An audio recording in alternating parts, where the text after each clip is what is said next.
નમસ્કાર દર્શક મિત્રો, હું છું રૂપલ લોણીચિયા. સંપૂર્ણ ન્યૂઝમાં આપનું સ્વાગત છે. ડીસાના બટાકાના વેપારી પાસેથી માલ લઈ સ્થાનિક વેપારીએ પેમેન્ટ ન ચૂકવતા તે પેટે આપેલો ચેક રિટર્ન થતા ડીસાની એડિશનલ ચીફ જ્યુડિશિયલ મેજિસ્ટ્રેટે સ્થાનિક વેપારીને 1 વર્ષની કેદની સજા તેમજ ₹2.81 લાખ વળતર પેટે ચૂકવવાનો હુકમ કર્યો છે. આ અંગેની વિગત એવી છે કે ડીસામાં 3 હનુમાન રોડ પર પિતૃકૃપા કોમ્પ્લેક્સમાં હિતેન્દ્રકુમાર એન્ડ કંપની નામની પેઢી ધરાવતા સુખદેવભાઈ વક્તાજી ગેલોત બટાકાનો વેપાર કરવાનું કામ કરે છે, જેમાં ડીસા તાલુકાના દામા ઠાકોરવાસ ખાતે રહેતા અને બટાટાનો વેપાર કરતા જીવરાજભાઈ લચ્છાજી કચ્છવા પણ બટાકાનો વેપાર કરતા હોય.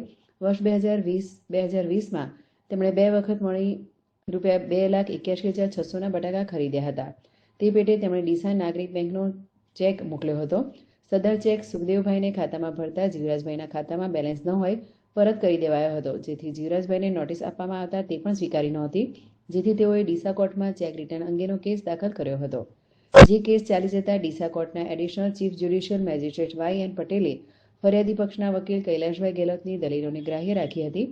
આરોપી જીવરાજભાઈ લચ્છાજી કચ્છવાને ધી નેગોશિયેબલ ઇન્સ્ટ્રુમેન્ટ એક્ટની કલમ 138ના ગુના માટે 1 વર્ષની સાદી કેદની સજા તેમજ હુકમની તારીખથી 30 દિવસમાં ફરિયાદીને ₹2,81,000ની રકમ ચૂકવી દેવાનો આદેશ કર્યો હતો. જો આરોપી બાકીની રકમ ન ચૂકવે તો વધુ 3 માસની સાદી કેદ ભોગવવાનો પણ હુકમ કર્યો હતો. આ ઉપરાંત આરોપી ચુકાદા સમયે હાજર ન હોય તેનું પકડ વોરંટ કાઢવાનો પણ આદેશ કર્યો હતો.